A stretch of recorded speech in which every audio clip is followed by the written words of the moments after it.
Good morning बच्चों।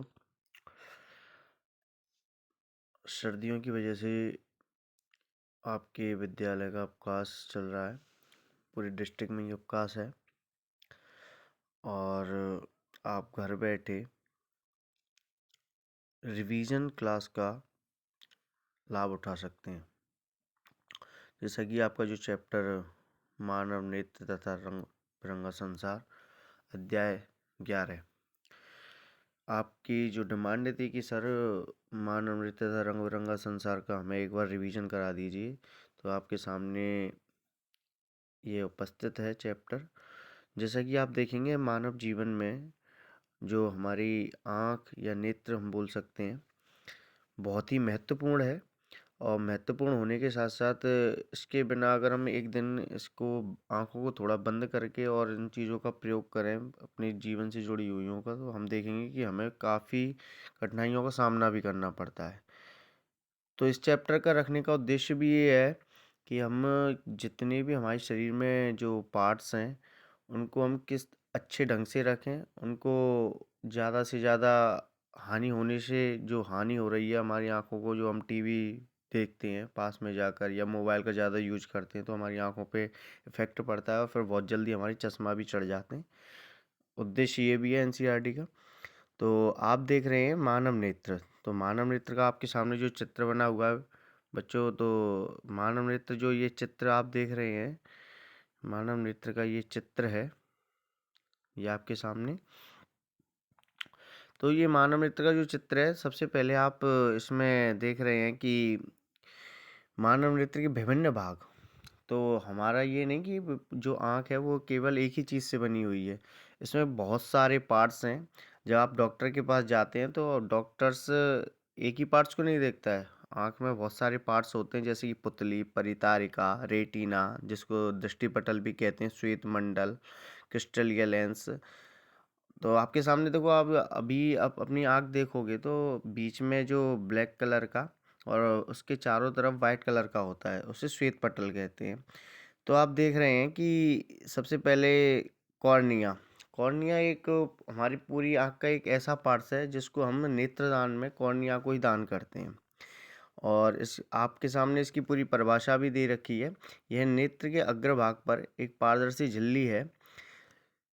नेत्र में प्रवेश करने वाली प्रकाश किरणों का अधिकांश अपवर्तन कॉर्निया के भारी पृष्ठ पर होता है। उसके बाद आता है जब कॉर्निया हो जाती है, कॉर्निया से जब और अंदर जाएंगे तो लेंस आता है। तो आप देख रहे हैं लेंस आपके सामने, ये जो मैं परिभाषा पढ़ रहा हूँ अभी।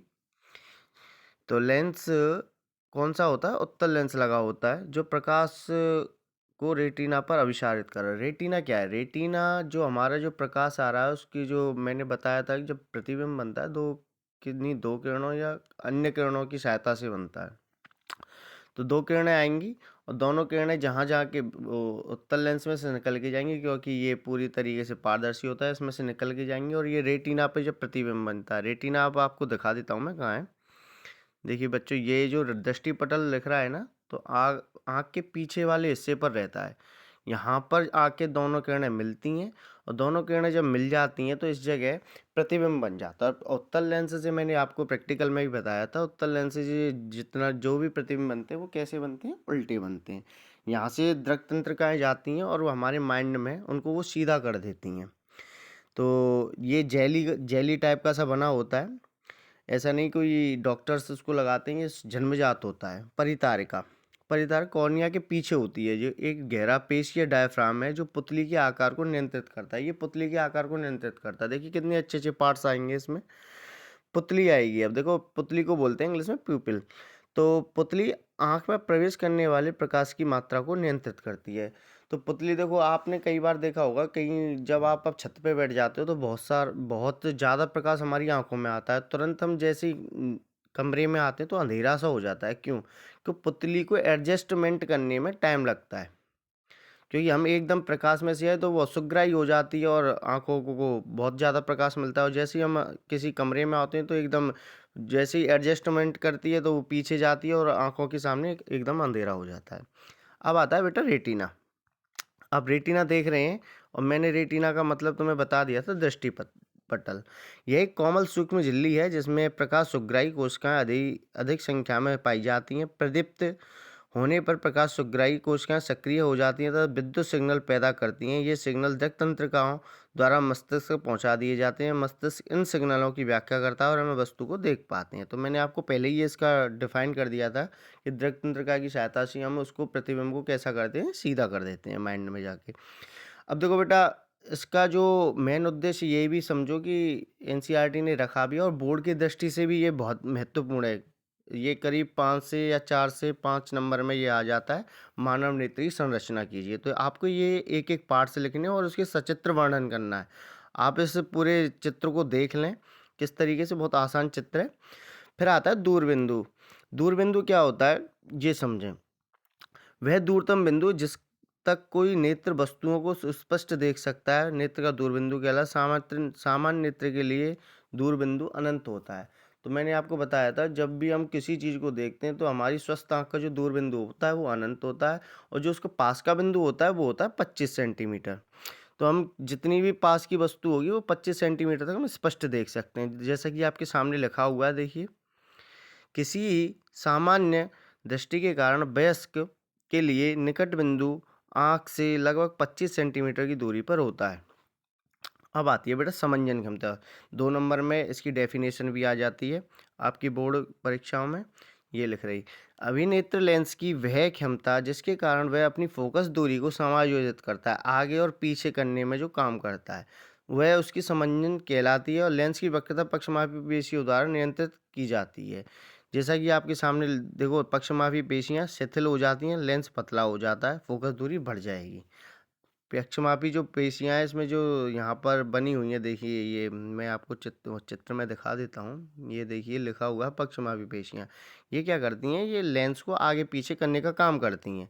तो लेंस को जब शिथिल कर देंगी, लेंस पतला हो जाएगा और लेंस जब पतला हो जाएगा तो लेंस वो फोकस दूरी उसकी क्या हो जाती है, बढ़ जाती है।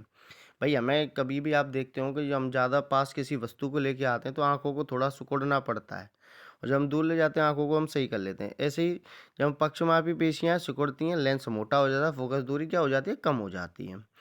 अब बेटा, जब हमारी कोई पार्ट्स है तो कुछ ना कुछ शरीर, जब मैंने बताया था कि ये कुछ ना कुछ दोष भी होते हैं और दोष होते हैं तो हमारे आंखों पे चश्मा भी बहुत जल्दी चढ़ जाता है। और छोटे बच्चों के आपने देखा है कि कितनी जल्दी चढ़ जाता है। और ये छोटे बच्चों की 14 से 15 वर्ष की आयु में ये दोष होते हैं, निकट दृष्टि दोष, दूर दृष्टि दोष और जरा दूरदर्शिता। तो आपके में ये भी बहुत इंपॉर्टेंट पार्ट्स है इसका, दृष्टि दोष। तो सबसे पहले आपको दिखाते हैं, मोतियाबिंद है, पर मोतियाबिंद एक समय, मतलब एक 50 या 60 की एवरेज में जब आपकी उम्र हो जाती है तब होता है ये। निकट दृष्टि दोष को हम पढ़ेंगे। निकट दृष्टि दोष बहुत ही, देखो, बोलने में निकट दृष्टि दोष है परंतु ये उल्टा होता है। इस दोष में व्यक्ति निकट की रखी वस्तुओं को तो स्पष्ट देख सकता है, पर हम समझते क्या है, निकट की वस्तुएं हमें दिख ही नहीं रही हैं। हम इसको स्पष्ट देख सकते हैं परंतु जो दूर रखी वस्तुओं को वह स्पष्ट नहीं देख सकता, क्योंकि जो दूर का बिंदु है अनंत, वो क्या हो जाता है, पास में आ जाता है। कहाँ जाता है बेटा, पास में। तो आप देख रहे हैं कि निकट दृष्टि दोष में वो पास में आ जाता है और पास में आने से हमें कोई वो चीज़ धुंधली दिखाई देती है जो अनंत पे रखी हुई है। ऐसे दोष को मुक्त करने, दोष के कारण क्या हैं, दोष के कारण समझो। तो दोष के जो कारण हैं बेटा, ये आपके चित्र में देखो इस तरीके से ये बना हुआ है। तो ये जो नेत्र के गोले का व्यास है ये लंबा हो जाता है इस तरीके से। जो ये किरणें आएंगी और इस लेंस में से होके जाएंगी, तो इस लेंस में से होके जाएंगी तो ये क्या होगा, पहले ही ये किरणें मिल जाती हैं। और कारण क्या है, नेत्र की गोलक का लंबा हो जाना। नेत्र का जो गोला है ये क्या हो जाता है बेटा, लंबा हो जाता है। और इससे क्या होता है, देखो आप, यहाँ पर ये किरणें पहले ही मिल गई हैं और मिलना कहाँ चाहिए हमें, रेटिना पर।